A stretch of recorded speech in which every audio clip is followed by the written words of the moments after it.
Guys, this is episode 40 something, I don't even know, but I'm here with Kurt, and before we start, I want to compliment you. Every time I call you, I feel like it's okay to be excited. I feel like we have one mission on the call, we accomplish it, and it leads to a lot of others, and in the short time I've known you, I see a lot of people that are gravitating towards you, so welcome to the show. Thank you. Good to be here. So I'm going to start this off in a fun way. Friday, we did a video shoot with a couple members on the team, but then we started using ChatGPT afterwards. Yeah. So the prompt for anyone listening is you basically ask it to roast you like you're on Kill Tony, which is a stand-up comedy show, based off everything it knows about you, and then give it a positive redirect. And from your experience, what was it like doing that? It was shockingly accurate. Painfully. It knew things that I don't know how it knows all that stuff. I don't know what it has access to, but painfully accurate is the right word for it. In general, I would say. Yeah, and so I did it too because I didn't want to just be something I threw you under the bus for. But what do you think that taught you that you weren't expecting to see? Really, it was more just perspective. It was just kind of like a 1,000-mile view of your life. As weird as that sounds, I mean, it doesn't know everything, but it knew quite a bit of detail. It knew how much business we were doing. It knew we were selling 300 homes a year. I have no idea where it got that data. You uploaded your spreadsheet? Maybe I did. I'm not sure. I uploaded something to it, but it also kind of told me what my weaknesses were, and I think that was. I think that's something that's more important in a lot of cases than knowing your strengths. Yeah. Sometimes because you know what you want to stay away from. And it's also surprising too when you see the weaknesses, you kind of already knew it.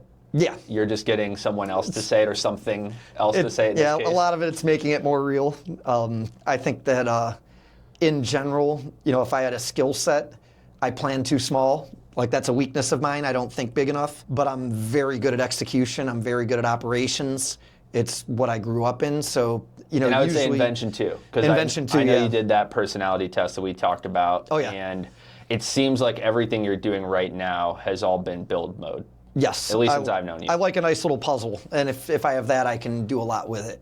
So just for people watching, where did this all start? Because today, I think you've got your hands in a million things, but back to where this all started, how did you and Amy first start working together? So, we got married very young. I think I was 20 when we found out we were pregnant. We knew each other for 6 months. It was kind of at the time, for a 20-year-old kid, I was pretty well set up. I had a good job. I was working at UPS, and this is 2001. Yeah. And I think I was making like 50, 60 grand a year. And at the time, that was a lot of money back then. So you felt sturdy in your job. Very. Yeah, I was very sturdy in the job. She was working at Cedar Point, and she waitressed on and off, and she wound up living back in Brunswick with a friend of hers from Cedar Point. And we met at a bar. She spilled a beer on my foot or something like that. I was probably wearing a wildly inappropriate shirt. I was never normal. I've always been a little bit of a weirdo. But that's how we met, and then, we reconnected like a couple months later, and when I went out for dinner on New Year's Eve with a buddy of mine, we went to Carb Load because we were going to drink a lot, so we decided to go get pasta, and she was working at Macaroni Grill, and she came over to our table and they wrote their names on the table, but she actually wrote her number on there. And I think I called her when I was really drunk that night, because that's what you did when you were 20 years old back then. Is what I'm hearing. She did, yes. I was always. Shout out to Amy. The way I answered it, I was asked the question once, like, what made you guys get together? And my answer probably sounded kind of cold, mechanical. I said, well, she was aggressive. And it's like, it was actually true, because I was just very shy. It came across the wrong way, but I was very shy with girls. And she came to me, made it a lot easier. And that was actually how I was the whole time. I never had a lot of girlfriends. I had a lot of girlfriends, but I never had any serious relationships. So you weren't doing the outreach? No, not at all. I was terrible at that. For people listening, Katie was the same way. So I actually fully messed this up. She had lived on my dorm for 2 months, and I didn't know. Yeah. She came to a party, and she was like, hey, I want you to come to my date party with me. And I was like, that's amazing. I never met you before. Yeah. And she's like, dude, I live on your floor. And I think that there's something to that, like if you're an overthinker, which I am, Yep. I tend to think way deep into details on things that I really don't need to know or think about. It actually makes you hesitant to take that first step. And it actually taught me some things about life that made me better and stronger later on. But it happened fast. We got pregnant. We got married shortly after. We found out we moved in together, found out we were pregnant a month later. By August, we were married. And this started in January. So by August 23rd, we were married. It's been 24 years now. Been great, actually. Congrats. It's been a great marriage. But then, there was some tough years there for a little bit. I was set up extremely well, and that went sideways pretty quick because right around the time we got married, 9/11 was like 2 weeks later. We've got a baby coming into the world. Life was a little scary. UPS, where I worked, they actually got sued at that time. So I used to work 2 shifts back to back. Okay. Where they didn't pay overtime. So I thought that would never go away because it was just straight salary and they were saving the benefits on the second person. So in my mind, I was certain that this would never end. You usually don't trust overtime and stuff like that, but this wasn't. Yeah. So, I thought that was pretty safe. It was not. That disappeared right prior to us having our daughter, which was March of '02. So, and Amy had a horrific pregnancy. Like she threw up at the smell of you drive by a restaurant and she'd get nauseous. So at that time period, like how much stress was that when you look at all the years? Was that like peak stress or have you had worse? Kind of, yeah. I mean, I would say later on, my years at UPS, a little bit later on, but that was also something I wanted out of. We did go through, in that time, like she had to stop working because she was a waitress. She stopped working. She was making like 30 grand a year waitressing. I was making 50. Like we were 20-year-old kids with 80 grand a year in income 25 years ago. And where was that? In Medina, Ohio? That was in Strongsville. Strongsville, okay, yeah. And I had so when all this happened, she stops working. My shifts got cut in half. We lost 2/3 of our income overnight. But I had substantial savings. So I had about 12 grand in Amazon stock. I don't like to do the math on how much that would be today, but we wouldn't be talking. I can tell you that. That was '02. It was about $5 million now if I would have kept it. And I knew it was a winner. Yeah. I didn't think it was that big. I was thinking, it's an easy million by the time I'm, 30. Because I knew the market well enough. I understood the business cycle well enough that was going to be a winner. You saw it coming, yeah. I saw it coming from a mile away. And, I think about that a lot. But, it also taught me some things about life. And so then, the next 5 years, we wind up sharing a car. For 5 years, we lived pretty rough. It was tight. There was times where, you kind of picked which bill to pay so that something didn't get shut off. Creative finance was something I was good at, but you could only work so much in a day. She was staying at home with the kid. I was working 2 or 3 jobs. I waterproof basements by day. I worked at UPS by night. And then I was, actually it was kind of a funny thing, but I got to the point where I was like trying to get a promotion at UPS like for 4 straight years, and I couldn't figure out why I wasn't getting promoted. And I won like this award 18 straight months for Supervisor of the Month in the Middleburg building. And I'm watching people get promoted. I'm like, what in the hell am I doing wrong? And I walk into a guy's office one day who still respect the hell out of the guy. He just told me the truth. He's like, hey, dude, like, probably not proper to say nowadays, but he's like, you're a white male with no degree. We can't promote you. And I'm like, well, why didn't somebody just tell me that? I would have just went to school. Yeah. Because I'm like, I was just working. That was like 2004 or so. Okay. And it was just, they were trying to atone for past practices and stuff like that were negative, but I was just like an unintended victim of it. Like I'm sitting there producing results and I couldn't figure it out. I honestly just was naive to it. And so did that piss you off in the moment or give you a freedom moment of like? Yes, I would say both. Yeah, in a way, like at first I was like, well, God, I was more mad that I didn't know about it because at the end of the day, it's like, yeah, that is what it is. If I would have known, I could have done something about it. And here I was working like 80, 90 hours a week. And, honestly, I could have just done something else a little bit differently and made it all work and would have been promoted and making 3 times the money and had my life under control. But shortly after that, I got enrolled in school. So I was doing concrete in the daytime. That was 6 days a week. That was about 50 hours a week. I was working about 30 hours a week at UPS, and then I valet parked cars Saturday nights. And I went to school full-time online, which was mostly Amy taking my classes, and then I would go in and take the tests. So I had asynchronous seminars she would just log in and comment on.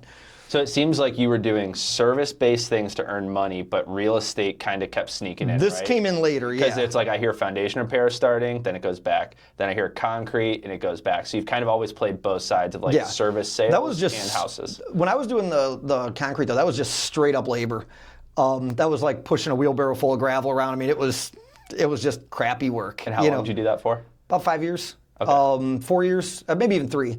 But then UPS gave me a chance. I got promoted. I shed the other jobs. And shortly after that, then she gets licensed and starts selling real estate. This is like '07. She gets licensed at the end of '07, December. So for other couples listening, was that an Amy desire and you said like, good, go do it? Or did you feel you had to push a little bit? A little bit of both. Our son had turned, I think he was about 2 years old at that point, and she kind of wanted to get out of the house because at this point it's '07. This starts my daughter was born in '02. She had 5 straight years of us sharing a car, not having any money, not having anything set up well. And she wanted to get out of the house a little bit, so she starts working at Panera Bread for a little while. And then she actually had a relative pass away. Her aunt down in West Virginia passed away and left her like $1,000, which was the most money we'd ever been kind of given by anybody. And we essentially at that point turned around and bought, she decided she wanted to sell, she had talked about getting into real estate. And I said, you should take that and go get your license. Like, I've got more stability work-wise. We have enough income through one job. At this point, I'm working 50, 60 hours a week. It felt like a vacation. Yeah, that's calm for you. You know, and I dumped school right away. I never finished. I literally, the minute I got promoted, I quit. Yep. Because all I had to do was be in school. So I ran up about 80 grand in student loan debt, which sucked. I paid that off. That was fun. You know, I ditched the school, watched the kids while she went through licensing school, and then she gets licensed. We finally have a second car at this point because I had a decent job. And, you know, the first year or two, first year was 2008. So she sold about 3 houses that year. I think if I remember right, one was my sister. Okay. And the other 2 were one family. They listed a house with her. She met them at an open house, and then they listed their house and bought with her. And did you see her enjoying it in the beginning or hating it? Yeah, she was naturally good at it. She was also, now she won't do these things today, but like I remember we were driving in a neighborhood, actually, and the neighborhood that we live in now, oddly enough, but that's another rabbit hole we don't want to go down. This will be like 5 hours. We were driving through the neighborhood we live in, and she saw a couple parked in front of a house with a for sale sign, and they were like out of their car, like looking at it, but it was like when there was a lot of foreclosures and stuff. And she actually stopped the car and got out and talked to them. And I'm like, God, I would never do that. Like, that is just not my makeup. That's brave. But that was how she was. She was always a little bit more, now she's kind of overbranded, so she's more nervous about meeting people. Like, she kind of hides. Yeah. Like, we go to restaurants and people know who we are, and it's just kind of weird. I mean, it's an odd vibe, but... yeah, the whole, what's it called, parasocial relationship where they know you don't know them. So at that point, though, a couple years in, you know, her first year, mild success, really hard market.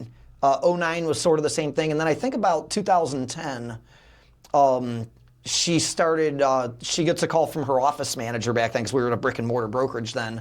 And her office manager said, hey, there's a builder that wanted to interview a few agents.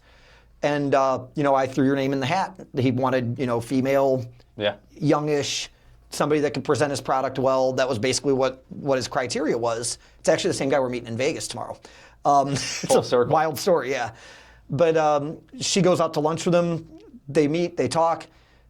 He's actually a really, really nice guy who's, you know, probably some people would give him a bad rap in the area, but he's actually a really good dude. I've seen his Christmas parties. He gives presents to kids. Awesome human being. Yeah. But also has a little bit of a hard streak sometimes. So you got to know him. Like, he's just a teddy bear. But you know, so she meets him, starts listing his product. And then I remember she sells 2 new construction homes that closed on the same day in like 2010 or 2011. And it was the most money we had ever had in our checking account at the same time. Like, it was like, I mean, the 2 deals, I think the total payout was like 15 grand between 2 deals. And what was the emotion like when you saw that? Well, it was kind of funny because it almost started a fight. Really? So that day, the day that those closed, I was at UPS working still, and they had done this presentation that was like really dramatic. It was basically like, hey, we're cutting back your benefits.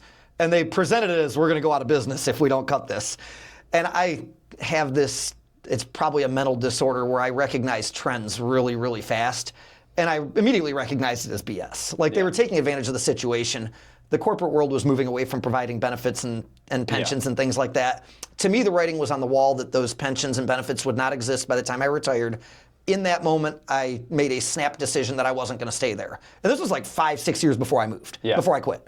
And I quit a very good job for a guy with no degree. Like, that was the funny part. But I remember when those checks came in, you know, they were in the bank, or she deposited, there were paper checks that we had to deposit. And she was like, oh, we can do this, and we can pay off this, and we can buy this. And it's like, and I was like, no, we're advertising. Like, literally. And I think she thought I was insane. To be honest. But I just said, no, we're advertising. That's how this is going to be. We're growing this. I'm like, I can see it. I've got a plan. It's not very big. And my plan was to make, you know, not that much money, actually. Like, it was a very small plan. I was like, and I think we could what was your advertising experience at this time? So like what? Nothing. Oh no, I had done pay-per-click ads. That was during the time when we had been sharing a car after my daughter was born. I part of one of the few valuable things I got out of the classes I took online was I had a class where one of the projects was, it was like a business class, like create a work from home internet-based job. And I went online and I found these books about affiliate marketing, and they were ebooks. Do you remember who the first authors were that you read? The author, Kiyosaki was early on. Yep. Rich Dad Poor Dad. I had a boss back then that really shaped me. Like after I got my promotion, and I was still kind of in that, like paying off some debts and stuff like that. And he was a tyrant. Also, still love this guy too, by the way. Chuck was he was a very formative person in my life. Like I was 25 years old. I was managing a work group of 100 people. They were all older than me. I was this kid that showed up from a different building. Nobody knew me. So there was I was swimming upstream a lot, is the nice way to put it. Actually, my first week there, I almost got assaulted by somebody. Like, it was frigging wild.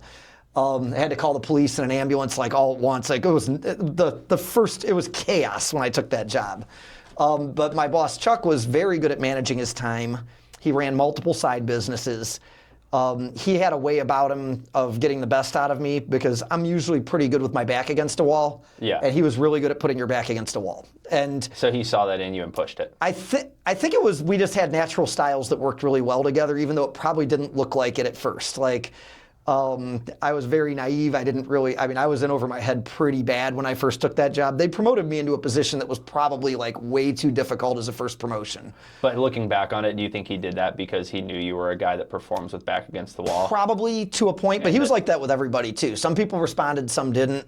But I would say that if there's something that gets the best out of me, it's tough situations. Like if I am most confident when the chips are down, when things are rough, that's when I have my most confidence. I'm not a fighter by any means, but if I get in a fist fight, I'm winning. Yeah. Like those fight or flight situations are good for me. And I have to ask, because like I first got out of the I want to finish college world when I set up Facebook ads in 2017 for the first time. There was like a clear moment when you do it correctly, you see leads come in and you're like, this is an arbitrage game most don't play. Yes. What was the first advertising move that you and Amy made where she probably didn't believe in it, you still clicked the button, and we agreed to click the button, and then you saw the good?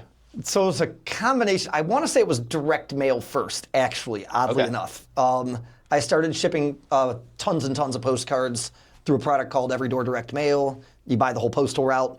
But the reason it worked was I made it stand out. Like it was just, it had a decent hook, but it stood out. I love the show South Park, very immature.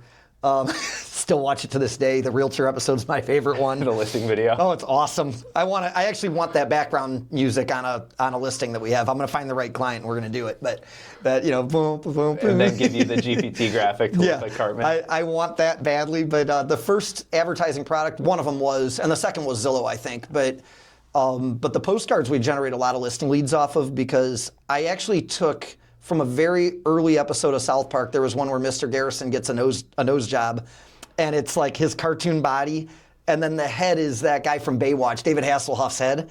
So after he gets his nose job, he comes out with David Hasselhoff's head. For some reason, I thought that was hilarious. I'm not mature. So her first postcards were her real head. I had a kid that worked for me at UPS that was an artist. I haven't talked to Josh in a while. I actually got to look him up. He's a great dude. He lives down in Florida now. But he was an art major at Kent State. And he was a very good artist, cartoonist, basically. Yeah. And I actually asked him one day, I'm like, hey, I got this concept I want to try. Would you be willing to design one of these? And I think the first one he billed me way too little, so I started just sending him more money than he was paying me. Because I'm like, this is awesome and it works. And I think I sent out like 1,000 of them, and she got a call and listed a house. And I sent out 1,000 cards for $200. I'm like, oh God, I could keep playing this. And I ballooned it. And then bought Zillow, and I did do some pay-per-click ads, but that game changed from when I knew. Yeah. But it was still I had the mindset from the Kiyosaki books that came from my tyrant boss, if that makes any sense. He pushed that stuff on me. He pushed Think and Grow Rich on me, like Napoleon Hill type stuff. And so like for, let's say someone younger watching this, under the age of 30, who's like, I don't need to read those books. I just need to make money. Like, what do you say to that I think that's insane. Because we wouldn't be here. I wouldn't be here if it wasn't for that. Yeah. I wouldn't think this way. My dad was a pretty big influence on that. Like when I was a kid, he always pushed me to work with my brain, not my back. But I didn't know what the hell that meant. And I don't know that he did either, but he knew something and saw something and pushed me in that direction a lot as a kid. And, but I really wouldn't have known well enough until I had really gotten in and read that book. And I was not a reader prior to that. That actually turned me very much into someone that I do audiobooks, but I've got audiobooks on all the time. Like, I mean, all the time. I changed a lot of my opinion too, because I hated reading in high school, didn't do it in college. And then I think the first one for me was The 4-Hour Workweek by Tim Ferriss. I need to read that, actually. Yeah, that's what I need and it's because it's got such a catch-bait title. You read it and you're like, okay, this isn't necessarily about how to work 4 weeks, but I would say it's really good for leverage and then assessing what's actually going on. So I read that book first and immediately was like, I'm dropping out of college. This is a waste of time. COVID hits, so I get the LLC. Yeah. And I'm noticing that the book is only as good as if I take the actions in it. Yeah. And that's something where I've done both sides, where I've read too much and didn't implement. And I think that was like 23. Last year I read very little. And this year I'm only sticking to like 3 books. And I'm trying to implement everything first before I go seek new. Yeah. And I will say that stuff stretches your brain. It really does. Like all of those books have some value to it. It's not a guide that just says do this and you'll get rich. It's mindset type of stuff. And you can't grow a huge business with the wrong mindset. It just doesn't happen.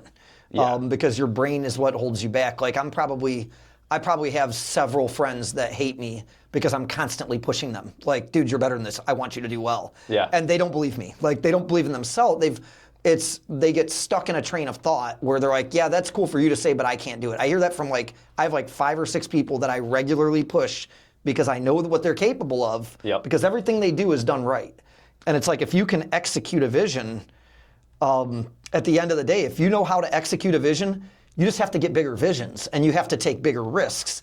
And that's where the results come in. But if you don't take those steps or you talk yourself out of it, and that's what everybody does. Yeah, I mean, we were talking about this a week ago. My good friend Adam, he works an appointment setting job right now. It was, I think, a 4-hour gap between me talking to you explaining the systems you had just finished for all the agents you're recruiting. I then call him. He's telling me, I hate this job. I'm not getting promoted to closer. And in this 4-hour window, I'm like, wow, I could connect Kurt, I could connect Adam. And then I'm thinking about how busy you are. I talked to him, and within probably 6 hours of talking to him, he had been convinced, I can't switch it. I can't switch where I'm at right now, or else that's going to look bad. What are people going to think if my job title is realtor? And it's all these things that do not matter. No, nothing. Actually, almost nothing matters. Yeah. Well, the only thing that matters is what you think matters at the end of the day. And that's what was so hard is because you're right. It was not a skill set issue. It was not an opportunity issue. It was just a thinking issue. I'm actually pretty well, you'll read those things that claim that like the amount of brain power that we don't use, if we could tap into all of it, you could physically move objects. I kind of almost buy that. Yeah. Like I think that the power of thought is a lot more than people give it credit for. I think that, I'm borderline obsessive about, there's I don't know if you ever heard of the Hope Experiment. Very Explain interesting. So I think it was in the 60s or 70s, and I'm going to butcher this, but the message is right. It was back in the 60s or 70s, there was a lab rat experiment. I think it was some Ivy League school did it. And basically what they did is they took a bunch of lab rats and just dropped them in a 5-gallon bucket of water and drowned them, or a barrel of water and drowned them. And they sat there with a stopwatch, and they timed how long they lived. And if I remember right, and these times are probably wrong, the first batch of 20 rats they dropped in usually died within about a minute or 2 on average. Okay. They took a second batch, same number of rats, same bucket, same everything. They dropped them in, and right as they were about to quit, they'd pull them out, dry them off, give them a little bit of nutrition, and throw them right back in. Like, just enough for us to, catch their breath. The second time, those rats lasted 18 hours versus 3 minutes, and it's a staggering difference. And I will say that, I even my mom was in the hospital with leukemia a couple years ago, and she got out of it. And I remember that was one of the things that I made sure to talk to her about, because a lot of that stuff is willpower, and a lot of it is, more people die on Monday morning on the way to work than any other day of the week. And it's literally, that comes from a book I read, but people literally would rather die than go to work sometimes. And, the brain's always keeping score. I think that's the hard part to admit. Yeah. And you have to, but the fact of that Hope experiment, there's another lab rat experiment I love too. I think it was Universe 3000, very fascinating. It was kind of like that, hard times create strong people and all that stuff. But it was the same thing with lab rats. They gave them everything, and they found that very quickly after giving them everything, the population just disappeared. Like it was like no predators, no disease. Yeah, you can't do it. But because there was nothing to fight for, there was no drive. It Or disappeared. purpose. Yeah, Yeah. no purpose. And so you got to have purpose, and you've got to have the will to go forward and the will to do things. And a lot of it is convincing yourself. That really is. And some of that, if the wrong environment too Yeah. can affect that. So when you look at all the jumps you've made entrepreneurially, what do you think were the limiting beliefs that didn't allow you to jump? And then what did you shift thinking-wise that allowed everything else to open? I think the biggest limiting belief early on was, and it took a lot for me to get over this one, but early on, we were people that had to work extremely hard just to get by. So when you're doing that, it is a hell of a leap of faith to say, I just made 14 grand and I'm not keeping any of it. That takes a lot. And that came from stretching my brain. That came from Rich Dad, Poor Dad. It came from having an understanding of those concepts and then recognizing in the real world, watching other people do it and go, wait a minute, that guy's not smarter than me. Yeah. Holy crap, like I just figured it out, like he's got bigger balls than me, that's it. Like that's all it is. When I first started in business, I think it was like 9 months in, there was this like huge reality shift I had where you realize the people who make a difference in the world are not the book smart ones. It's just the people who did something. A students usually are working for C students in most cases. Yeah. That's Yeah, and just the truth. And I think it was the IQ study. When you're above, I think it's 120. Income is usually much lower. Mental health is actually much worse. Yeah. And there's almost that level, I think it's between 100 and 120, where people actually do much better because they're intelligent enough to know to take a risk, but not so intelligent they psych themselves out. Yeah. And I think that's kind of the truth is like you get to that borderline area where, I don't know, it's a weird thing I looked up, but I did take one of those and I think I'm like 120 on the nose. If I remember, it might be 124. So if you have bad sleep, you'll take the risk. If you're too alert. It depends. Like it depends on the day, but I was always a good test taker, crappy student because I didn't see the point. And I get bored easily. I need to do stuff. Yeah. Like that's just So then let's wiring. talk about quitting the job then, right? Because I think that's the scary big chapter that led to the other chapters. So what was the belief that kept you there for so long? Well, you had benefits, you had a pension. I was making six figures. It was safe, at least in my mind. But then, on the other side of things, at that point, my mind had started shifting. And, you hear people say, oh, I can't afford to take risk and I can't afford to invest. My brain started thinking the other way where I was like, you know what, I can't afford not to. Because I can see where this is going. I can see where the world's headed. And at the end of the day, in 30 years, if I work this job till retirement, it is going to suck the last 10 years. And and it's funny because there are no pensions there. I wouldn't have a pension there anymore. They literally bought them out.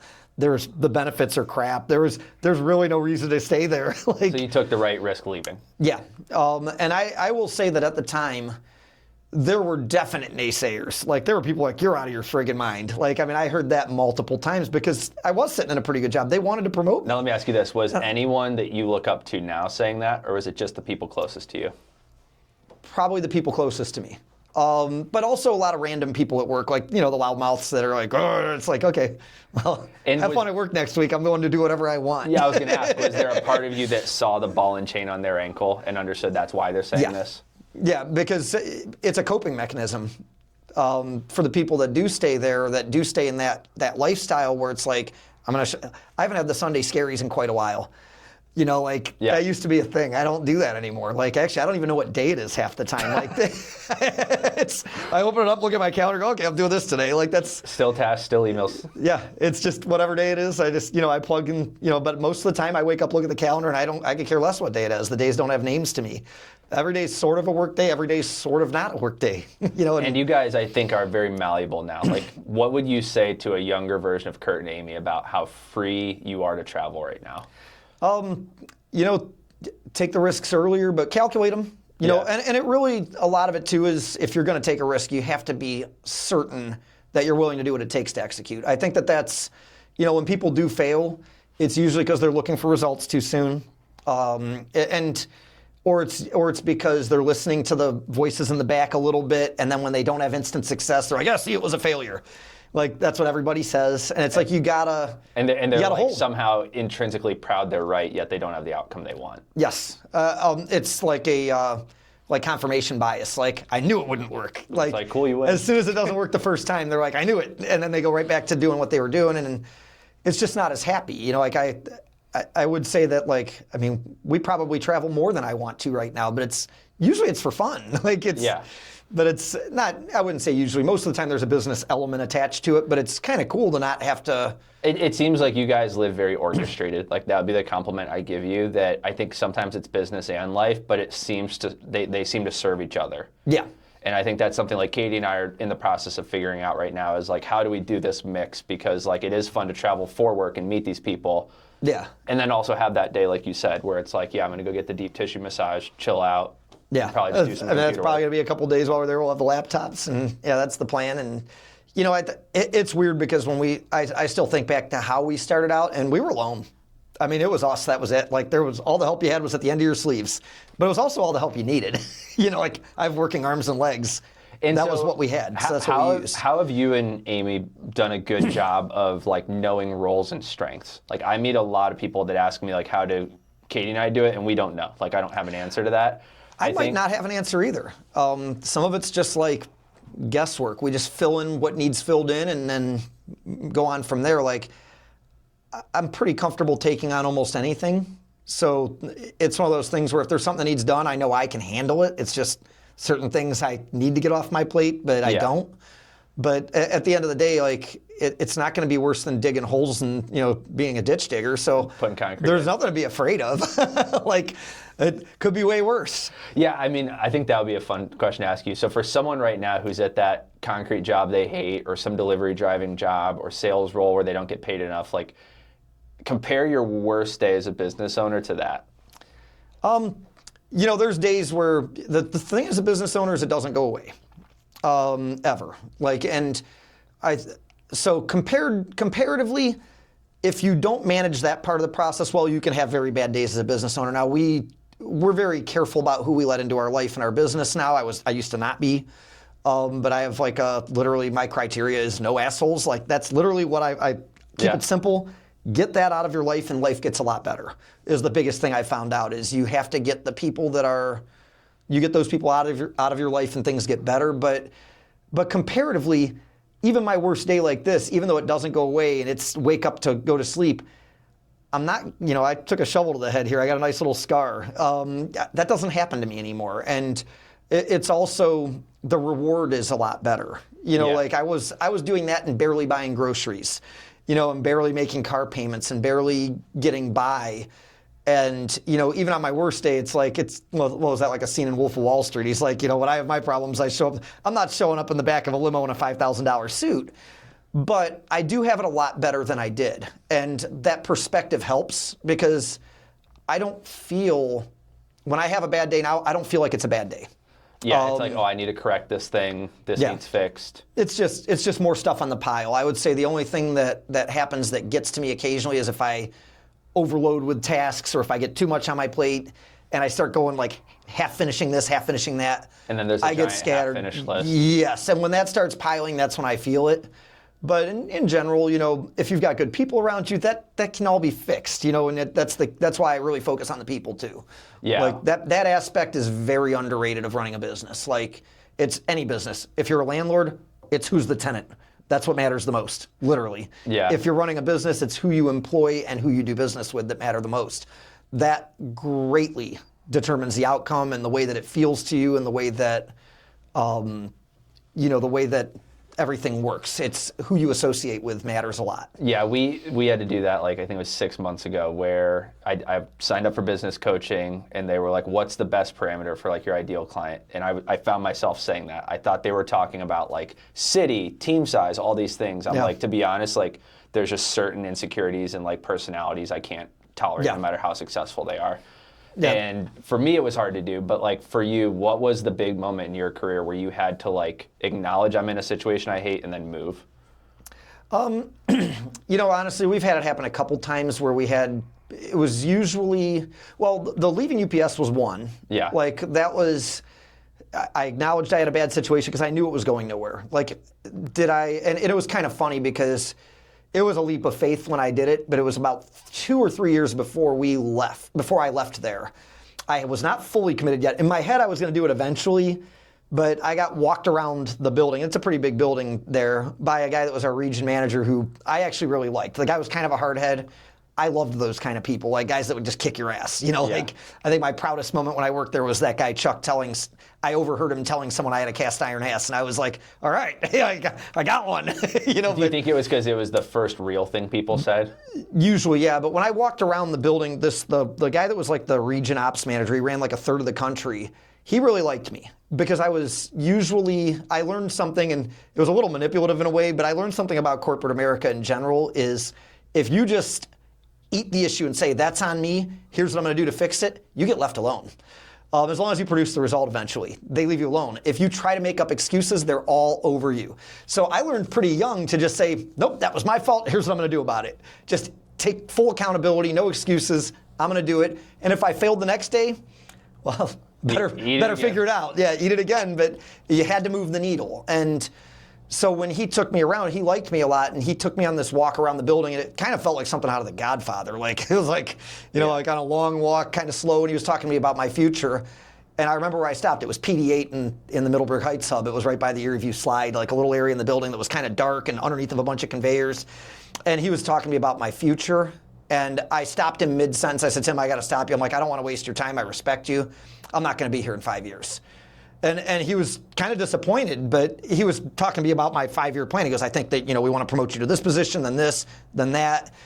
Because they desperately needed operators at that point, but they had burned the bridge with me when they started cutting into the future. It's like, there's really nothing keeping me here anymore. If I can make the same money, it's not like you're going to give me a pension. Why would I stay? So was it easy for you to let that out, or were you like panicking in your head, like, holy shit, I have to say this? After I said it, it was a commitment. Like it was something that entered my mind, and I didn't really, I had been thinking about it, but I didn't really think it through.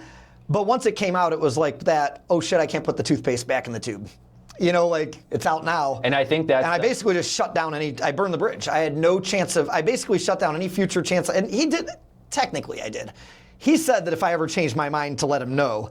But at that point I had committed. And it was like, I'm leaving this thing. And I stayed another couple years, started the home inspection company like a year later. Because at that point I still wasn't, Amy was selling 20, 30 million in real estate. It was pretty good. Yeah. But we were running it like a business. I was spending money to make money. So there was times where you had months where you ran 10 grand in the red. There was other months where we made 100,000. Like it was very loopy, and growth is really expensive, and we were growing. Yeah. And so I still wanted something that I felt was like, even though it was same industry, they kind of play off of each other in a way. Like when the real estate market gets really busy, people waive inspections, which is kind of going on now. But then when things get slower on the real estate side, nobody waives inspections. So they kind of balance. There was a teeter-totter of safety. It was a little bit of safety. Even though it was all real estate related, there was still a little bit of, at least in my mind, safety. And it was something I could do that was slightly different from hers. And I started that, and it was another one of those where my original plan was I wanted to do 5 inspections a week, and that would replace the income I had at UPS. And I'd be away from the home 3 or 4 hours a day. And I'd be able to work on growing the team stuff and everything else. That got out of control quick. That turned into me doing 3 a day, very fast, every day, 5 days a week. And I was working like 14-hour days, like more than I was working at UPS, but I was making a boatload of money. So it was okay for that period. For a little bit, yeah, because there was so much money coming in. I mean, you can do the math, like $450 an inspection times 3. I mean, I didn't have any cost. I had no employees. I had no nothing. I was rolling around with $7 grand in cash in my armrest because people pay me in cash. Amy, like, more mailers. What do I do with this? It was actually kind of funny at one point, but then I realized I have to actually be a little more, run it like a business, be a little more responsible. And I really desperately needed to get on Amy's side. And then I wasn't looking to hire. A guy came to me, a guy that was retiring from UPS. He got bought out, came to me and said, hey, would you be open to hiring me? And I'm like, I don't really know how to do that, but sure. Like, I kind of need to get myself pulled away from this a little bit. And I hired him, and then it was like the same thing. Like, he was fully booked all the time. It didn't really do anything, didn't take anything off my plate. We were just both working a lot. So that eventually turned into he's kind of running the show now. Yeah. Because we realized after I went to a conference that we were probably overpaying him by about 50%. And it basically left no margin for error on anything else. Like when he was doing inspections, I was just subsidizing it is what I figured out. Like it was not scalable. And that's what everybody does in that industry because you undervalue the running the business side and you don't realize that you can't do it with nothing. But yeah, we grew it, and now I'm actually this year I've not done an inspection since Christmas, so it's been like 4 months. How does that feel? I'll tell you when I get the P&L from March, because that'll be the first quarter of me not working. I'll see how that does, but I've at least bought my time back. I don't know. I'd love to say I know how much I'm profiting. I really don't know. I'm sure it's probably less than what I should be, but at the same time, the freedom is what I needed to get on get more into Amy's business. Because, I mean, frankly, we have like 55 pending deals right now. That's a lot of phone calls and texts. And I was coming out of inspection sometimes with triple-digit text messages. And at that point, even if I did one inspection that day and I came out and I had 100 texts, your day's over. You reply to every one of those you reply to generates 3 more. It grows. It doesn't go away. So it's like you just start going. And luckily with email you can schedule them so you can control when the wave hits. Yeah, but it was one of those things where I was like just responding, and it was just deal doctor stuff.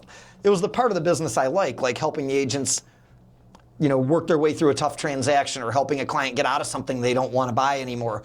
Like those things take a little bit of a skill set that you're just, as a brand new agent, you're not equipped to do.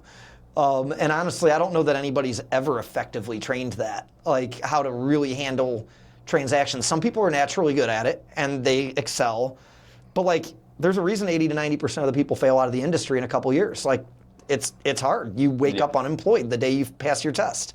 And there's an office manager telling you some things of what to do, but that's more of a resource that you have to go ask and extract from. Yeah, and in general, it's always been, and that's why I like where we're at now is it's much more of an open source type of setup with the cloud brokerages. Like those are going to be, the next couple of years are going to be really interesting because would you say most of your knowledge about the real estate side you're getting from local people, or do you find it's mostly across the cloud? A little bit of both. Okay. Locally, not anymore. Locally, what I learned locally was when I was buying and renovating houses and I turned them into rentals. That was kind of in that period where I was working at UPS. I'd gotten promoted. We finally had a second car, but Amy wasn't licensed yet. It was like Wiggle maybe period. Yeah, like 05 to 07 maybe. 05 to 08 was like a pretty decent part in our life where we had some peace. I worked one job. I wasn't going to school anymore. We had enough to buy groceries and pay our bills. She worked at Panera Bread just to get out of the house a little bit more than anything. And during that time, I was also buying and renovating houses because I get bored.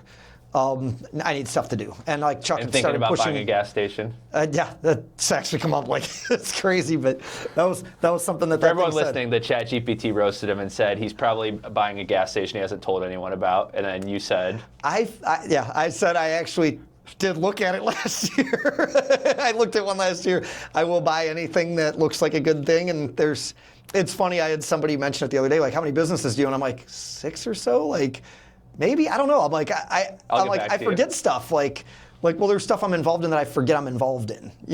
Where someone else operates it, you're just or I'm investing, or I'm partially involved, but it's not an everyday task. And I just forget those things are out there, like the private jet thing. Like, I'm more of like a back end. Like, if we get that making money, I'll be kind of a partner in it. Up. Yeah, but right now it's more just we're doing it to see if we can get it going. But that's when I kind of forget because right now it's just me taking fun flights in a jet. Like.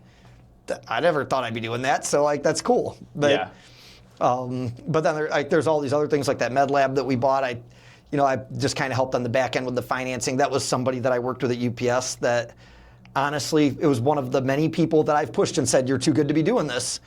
I've got a better idea. And actually when I started the home inspection company, I believe if I remember right, we were sitting at Brew Kettle in Strongsville, me and my friend Dominic, and I said, dude, I'm like, it was like right after Christmas peak season. And I think I told him like after 2 beers, I'm like, dude, honestly, I don't know that I want to keep doing this. I'm like, and I saw like the Pillar to Post team in Medina like had something on Facebook where they'd done 1,700 inspections. And I did the math on it. I looked on their website and looked at how many people they had. And I'm like, all right, even if they're paying these people like $100,000 each, like they're making pretty good money there, I think. Like so I could do that. So I think this is something that's important is everyone says, oh, well, it's contradictive, right? In the beginning, as a business owner, you tell your friends, like, stop comparing yourself to others because the only way they're doing it is a reason to stay down. Yeah. But you have to, it's not almost turning it off. You have to turn it back on to where it's like, look at what other successful people are doing and then push that down to make it seem easier. And some of it is how your brain's, like kind of rewiring the way you see things. Like RAS, reticular activating system in your brain, that's a concept that I love. Like, I mean, I love it, and it's And explain that for very people who true. don't know. So RAS is basically, it's a neural network, brain network that you have, or network of brain cells that you have.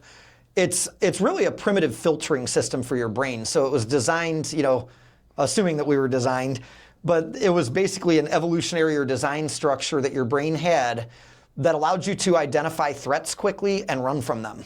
Like as a caveman, like you would see the dinosaur and run. You wouldn't miss that they were there because you were always like, even if you were having a conversation, your brain was secretly filtering everything out except the threats. Yep. So it naturally makes everybody averse to risk. And once you realize that you have that and that you have a system in your brain that makes you risk averse and you learn to rewire it, it makes you a lot more capable of doing things. And one of the things that the easiest way to explain it is, if you're looking at a certain type of car, you will start to see that car on the road everywhere. My son got into vinyl wraps. He vinyl wraps vehicles. He bought a shop down in Florida at 19. I had no idea what a vinyl wrap was until he told me. And my truck's vinyl wrapped actually now, but and now you see it. I have no logos and stuff on it. It's just, he used it as a guinea pig. But once he said he wanted to get into it, I started realizing it was everywhere. And I'm like, oh God, he's not kidding. This is like an everywhere thing. So he was probably, when he was younger, I probably wired him to always look for opportunity instead of threats. So you basically have to be cognizant that it's there, that your brain is designed to shut down the threat. Yeah. Like, oh, don't do that. That's a bad idea because someone told you somewhere that you needed to get a good job, show up 40 hours a week, retire and die. Everything else is a bad idea, basically, is the way that your brain is wired as a kid. And essentially, if you can rewire it to see every opportunity, you start seeing opportunity everywhere, which is why I just keep having these things. It's like everything I see, like, oh, I can make that into something cool. And you're almost at the point now where I feel like you have to siphon out what's even worth taking. Because I will do everything. I'll do all the things. And that's, I don't say no to much. That's good and bad. Yeah.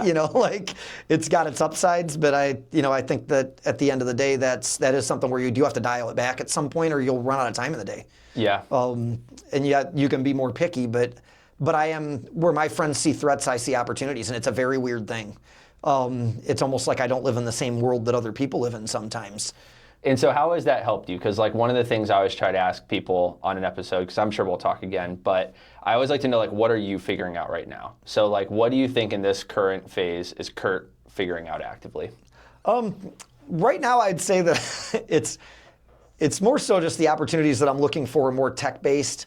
But figuring things out is more of like system-based, not as much on the RAS side, but like I figured out that I need better systems. I figured out that I need to offload some work because there's certain things, you can't do everything. I mean, I want to touch everything.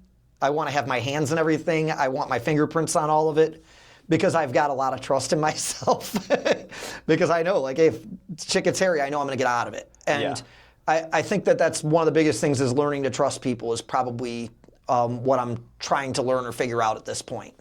And have a gauge for it. Yeah, and have a gauge for it and being able to just say, and I think that it's very, very easy. We're all a little narcissistic in this.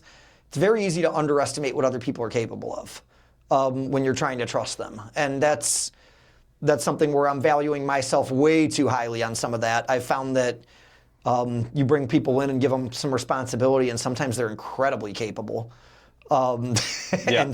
And it's like the only thing holding them back was they didn't have the opportunity and they didn't have the same mindset where they just went out and made opportunities. So there's a lot of people in my life that I've realized, oh crap, if I just give them the car, they're not going to crash it. Might need to give them a little lesson, but... So do you think it's that for so long you've been pushing, let's say, the wrong characters, that there's now almost like a line of right characters that are just kind of like, hey man, we want some help. I've got you, you can do this, here's what you can do, and here's what the result is. And I do have to figure out how to make things simpler too, because I think very deep on subjects very quickly, and I tend to not make sense sometimes. It's just the way that my brain gets ahead of my mouth, or it gets ahead of everything else, and I turn it into this. And how has, in the last, let's say, month or two, has AI simplified a lot of this stuff for you? Quite a bit, yeah. I don't use it as well or as often as I should. I really need to talk to it more. I really need to involve it more. I think there's a factor of I don't know what I don't know type of thing there where I need to maybe let AI teach me about AI. Yeah, and I think that's something with a guy like you who your brain is always running is like test it more. Yeah. Treat it like the employee you want to learn about. So when you're doing something, before you give it that massive task, be like, hey, what's the best way you would do this task? And I learned that from Katie. Like, it's been very cool to see her do it. Is like, if I want to use it, I'm just going to dump a giant conversation in and start working on it. Whereas she'll be like, tell me the things that I could do here based off your skill set. It answers, and then she decides how to prompt it. Yeah. So I think for you, it would be like, hey, what are the best systems that you can create for a real estate team based off info I give you? Let it answer, and then be like, cool, here's my info. Yeah. Because then it'll start to be your teammate as much as you're its teammate. Yeah, and I think they'll probably have to do that with like the onboarding side of things. That's the biggest. We get a lot of people coming to us. I mean, that's sometimes overwhelming, honestly. So I have to build some onboarding systems, coaching and training built in a little bit, because that is the one interesting thing about like the change in the real estate industry is everything. I mean, every new real estate company that's opening up is a cloud brokerage. Yeah. There's a reason for that. It's streamlined. It cuts all the BS out, and it allows more money to the operators to do what they see fit, as opposed to, getting eaten up in shop rent and stuff like that. Well, the other thing that it does is it creates a certain kind of openness. And, when Amy first got licensed, if she walked into the highest producing agent's office at Howard Hanna in Medina and said, hey, how are you doing this? You're not getting an answer out of them. Your competition, 100%. And the difference is now the cloud brokerages are all publicly traded generally. Yeah. And the largest shareholders are people like us that have what people want. Yeah. And I'm actually incentivized to give it away. Like, I'm incentivized to help people get where I'm at. Explain this for people listening, because this is something that I was trying to explain to my buddy. There's a lot of companies out there when you're in a sales role, you may have a cap.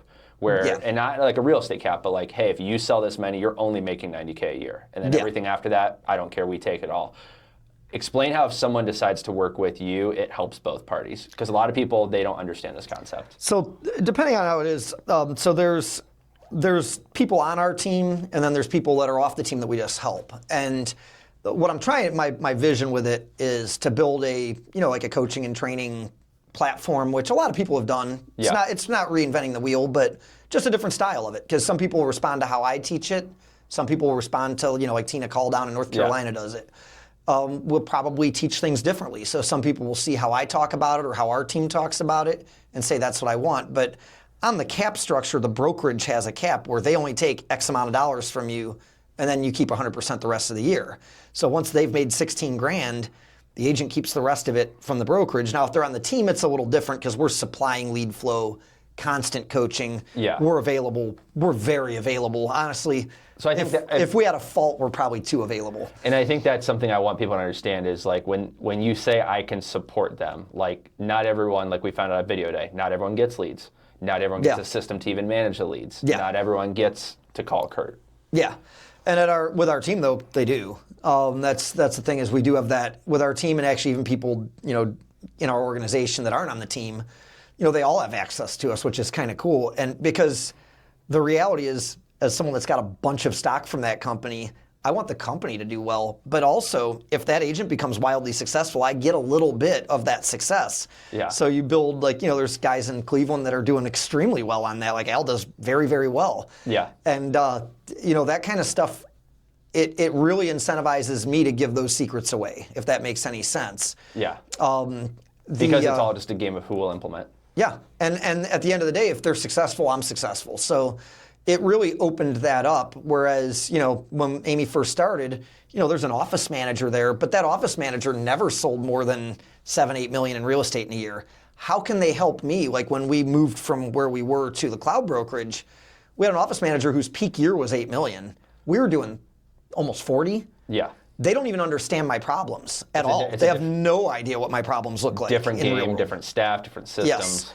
And the openness of those cloud brokerages, it's easy for me to reach out and touch someone on the other side of the country that's doing 500 million, that's way ahead of me, and say, hey, dude, how did you do that? And they're actually willing to help because they want that same Yeah. company to grow because they only probably got $1 million worth of stock, like, so it's kind of one of those things where it's much more open, there's more connection, and it's way easier to cheat on the test, for lack of better terms, because that's the fundamental difference between school and real life. Is in school, if you cheat off the smart kids, you're a failure. You get an F for that. In business, you get In rewarded. business, it's actually, if you want to go fast, go alone. But if you want to go far, go together. Like get in the same boat and start rowing. And you're allowed to ask for the answers. Absolutely. Like that's actually how real life is. And you have to think that, most of our education system's design was 100 years ago, Industrial Revolution. They were trying to teach you to show up somewhere 40 hours a week and not ask too many be on questions time. and do what you're told. Whereas now the whole game is switched. It's whoever will ask the most questions and do the things. Wins, yeah. And it really very much, it's different. Like I think that, and it's funny, like when we, even raising kids, like with my son, I probably started pushing him at 12 years old to think that way. It kind of backfired because like, he became a junior in high school, tore up his shoulder a little bit pitching, so he didn't really have any real reason to stay in high school. Talks us into going to school online, which we weren't really keen on, but He had a good argument. He had a good argument. My mom was in the hospital with leukemia. We didn't want to have to worry about whether or not he was actually going to school. And so he's a junior in high school. He leaves school and goes online his junior year. And he finished school that year. Well, we figured out like towards the end of that year that he was paying people to do his homework. Like he wasn't even doing it. He's detailing cars in our driveway all day. And He might have been delegating better than you at times. much better. Well, the way we figured it out is I can't remember if it was me or Amy. One of us overheard him joking with one of his friends, and he goes, "Dude, these girls from Kent State do my homework cheaper than the girls from the high school." And he figured out that college girls would work cheaper than high school girls. I wasn't even mad. I was like, well, I mean, is it wrong? I don't know that it's wrong. Like that's actually how you do things in real life. You do the things you're good at, and you pay people to do things you're bad at, and that's running a business. Yeah. So it's like I couldn't really complain about it. Like I couldn't really get mad at him. Like, I was like, well, like he was kind of a handful, but it was, it taught me something about life. Like he figured it out better than I did. All right, we're going to do this again. Kurt, thank you for coming on. Oh, absolutely. Awesome. Solid.